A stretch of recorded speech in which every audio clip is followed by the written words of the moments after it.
অনেকে মাঝে মধ্যেই ওয়ান পট মিলের রেসিপি বা ওয়ান পট রাইসের রেসিপি শেয়ার করতে অনুরোধ করেন। গতকাল যেমন একটি রেসিপি শেয়ার করেছি, আজও ঠিক সেই রকমই একটি ওয়ান পট মিলের রেসিপি শেয়ার করছি।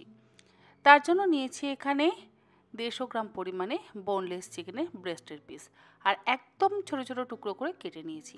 এর মধ্যে দিলাম 1 চা চামচ ভিনিগার, 1 টেবিল চামচ আদা রসুন বাটা, সামান্য একটু গোলমরিচের গুঁড়ো, সামান্য একটু কাশ্মীরি লঙ্কার গুঁড়ো, 1/2 চা চামচ লবণ। সমস্ত কিছু দিয়ে একসাথে ভালো করে মেখে নিয়ে মিনিট 5-10 রেখে দেবো।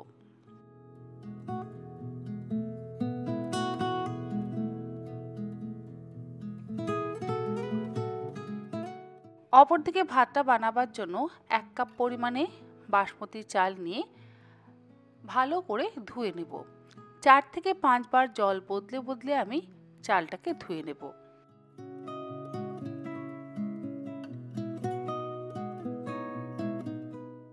চাল ধুয়ে নেওয়ার পর চাল কিন্তু ভিজিয়ে রাখবো না, ভালো করে ধুয়ে নিয়ে ছাঁকনির মধ্যে রেখে দেব। এক্সট্রা যে জলটা থাকবে সেটা যাতে ঝরে যায়। অপরদিকে 10 মিনিট পর আমার ম্যারিনেশন কমপ্লিট। এবারে আমি সেকেন্ড ম্যারিনেশন করব। তার জন্য দিয়ে দিলাম ডিমের সাদা অংশ, তার সাথে দিয়ে দিচ্ছি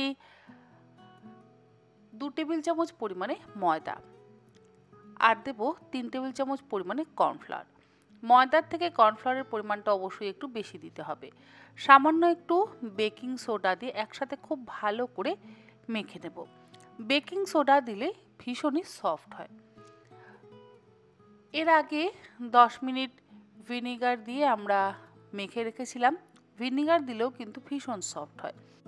যেহেতু আমরা খুব বেশিক্ষণ সময় ধরে ম্যারিনেট করে রাখছি না, সেই জন্য বেকিং সোডার ব্যবহার করলে আরও নরম হয়। চিকেনের টুকরোগুলো যাতে ভাজার পর মুচমুচে থাকে, সেই জন্য এখানে আমি ব্রেড ক্রামের ব্যবহার করলাম 1/2 কাপ পরিমাণে। প্যানকো ব্রেড ক্রাম ইউজ করেছি, আপনারা যে কোনো ব্রেড ক্রাম ইউজ করতে পারেন, তবে প্যানকো ব্রেড ক্রাম ইউজ করলে স্বাদটা বেশি ভালো হয়, আর ক্রিস্পিনেসটা কিন্তু অনেকক্ষণ বজায় থাকে। একদম শুকনো শুকনো করে আমি মেখে নিলাম, কোনো রকম জলের ব্যবহার কিন্তু করলাম না। যারা ডিম খান না তারা সামান্য একটু জলের ব্যবহার করতে পারেন।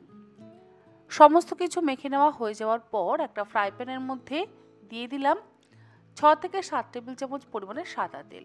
তেল গরম হয়ে যাওয়ার পর এবারে ছোট ছোট চিকেনের টুকরোগুলো গরম তেলের মধ্যে দিয়ে গ্যাসের ফ্লেমটাকে লোতে রেখে গোল্ডেন ব্রাউন করে ভেজে তুলে নেব।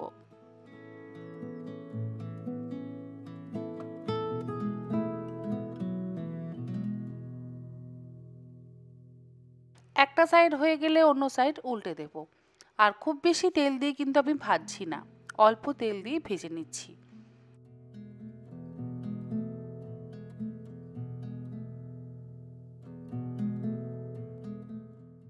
চিকেনের টুকরোগুলো ভাজা হয়ে যাওয়ার পর তুলে একটা আলাদা পাত্রের মধ্যে রেখে দিচ্ছি, আর এই একই রকমভাবে বাকি চিকেনের টুকরোগুলোকেও ভেজে তুলে নেব। অপরদিকে ভাতটা আমাদের তৈরি করে নেওয়া হয়ে গেছে। চালটা ধুয়ে কিছুক্ষণ আমি এক্সট্রা জলটা ঝরিয়ে স্ট্রেনারের মধ্যে রেখে দিয়েছিলাম। তারপরে যেরকমভাবে নর্মাল ভাত রান্না করে সেরকমভাবেই রান্না করে নিয়েছি। কোনো রকম লবণ বা গরম মশলার গুঁড়োর কিন্তু ব্যবহার করিনি, নর্মাল ভাত বানানোর মতনই বানিয়ে নিয়েছি। এবারে ক্রিসপি চিকেন ফ্রাইড রাইস বানাবার জন্য কড়াইতে দিয়ে দিলাম চিকেন ভাজার বাকি তেলটা। তারপর তার মধ্যে দিয়ে দিলাম 1 টুকরো বাটার। মোটামুটি আমি এখানে 1 টেবিল চামচের থেকে একটু বেশি পরিমাণে বাটারই দিয়েছি। তেল আর বাটার ভালো করে গরম হয়ে যাওয়ার পর 1 টেবিল চামচ পরিমাণে মিহি করে কুচিয়ে নেওয়া রসুন খুব ভালো করে ভেজে নিচ্ছি। বেশ একটু লাল লাল করে ভাজবো, আর গ্যাসের ফ্লেমটাকে লোতে রাখবো। রসুনটা বেশ লাল করে ভাজা হয়ে যাওয়ার পর এর মধ্যে মিডিয়াম সাইজের একটা পেঁয়াজ মিহি করে কুচিয়ে নিয়ে দিয়ে দিলাম। আদার ব্যবহার কিন্তু করব না, শুধুমাত্র রসুন আর পেঁয়াজই ব্যবহার করব। লো ফ্লেমে পেঁয়াজটা হালকা করে ভেজে নেব। পেঁয়াজ কিন্তু আবার খুব বেশি লাল করে ভাজবার প্রয়োজন নেই, রসুন লাল করে ভাজবো, তবে পেঁয়াজ নয়। দিলাম এর মধ্যে 1/2 চা চামচ পরিমাণে প্যাপরিকা পাউডার। প্যাপরিকা পাউডার না থাকলে আপনারা কাশ্মীরি লঙ্কার গুঁড়োরও ব্যবহার করতে পারেন। স্বাদ অনুসারে লবণ দিলাম, আর দিলাম 1/2 চা চামচ গোলমরিচের গুঁড়ো। এর সাথে আপনারা চাইলে পেরি পেরি মশলাটাও ব্যবহার করতে পারেন, যদি অবশ্য আপনাদের বাড়িতে থাকে। না থাকলে কোনো সমস্যা নেই। সমস্ত কিছু দিয়ে ভালো করে মেশানো হয়ে যাওয়ার পর আমাদের তৈরি করে রাখা ভাতটা দিয়ে দিলাম। যদি বাসি ভাত বাড়িতে থাকে, অনেক সময় হয় না যে সকালে ভাত খাওয়ার পর সেই ভাতটা বেঁচে গেল, সেই ভাত দিয়েও কিন্তু আপনারা এই রেসিপিটা করতে পারেন। ভাতটা দেওয়ার পর এবার একসাথে ভালো করে মিশিয়ে নিচ্ছি আর গ্যাসের ফ্লেমটাকে লোতে রেখেছি। ভাতটা দিয়ে লো ফ্লেমে মিনিট 2-3 ভাজা ভাজা করে নেব।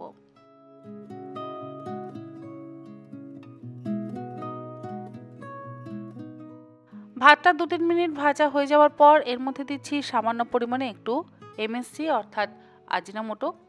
এটা সম্পূর্ণ অপশনাল, তবে আজিনামোটো দিলে স্বাদটা বেশি ভালো হয়। তারপরে দিয়ে দিলাম ভেজে নেওয়া চিকেনের টুকরোগুলো। এরপরে সমস্ত কিছু একসাথে ভালো করে মিশিয়ে নিলেই তৈরি হয়ে যাবে ক্রিসপি চিকেন ফ্রাইড রাইস। আশা করি আমার আজকের এই ক্রিসপি চিকেন ফ্রাইড রাইসের রেসিপি আপনাদের ভালো লাগলো। ভালো লাগলে আপনারা দুপুরেও বানিয়ে খেতে পারেন, আবার চাইলে রাতে যদি অল্প একটু বোনলেস চিকেনের টুকরো পড়ে থাকে সেটা দিয়েও বানিয়ে খেতে পারেন। অনেক সময় দেখবেন মাংস বাড়িতে আনলে বোনলেস চিকেনের টুকরোগুলো কিন্তু এক্সট্রা হয়ে যায়, আর সেটা দিয়ে যদি মাংসের ঝোল বানানো হয় অনেকেই সেই পিসটা খেতে চায় না। সেই সমস্ত বোনলেস চিকেনের ব্রেস্টের পিস দিয়ে আপনারা এই ধরনের রেসিপি অবশ্যই বানাতে পারেন। রেসিপিটা ভালো লাগলে অবশ্যই বানিয়ে জানাতে কিন্তু একেবারে ভুলবেন না। আজকের মতন এই পর্যন্ত। আগামীকাল আবারও হাজির হয়ে যাব নতুন কোনো রেসিপি নিয়ে। আপনারা সকলে ভালো থাকবেন, সুস্থ থাকবেন। ধন্যবাদ।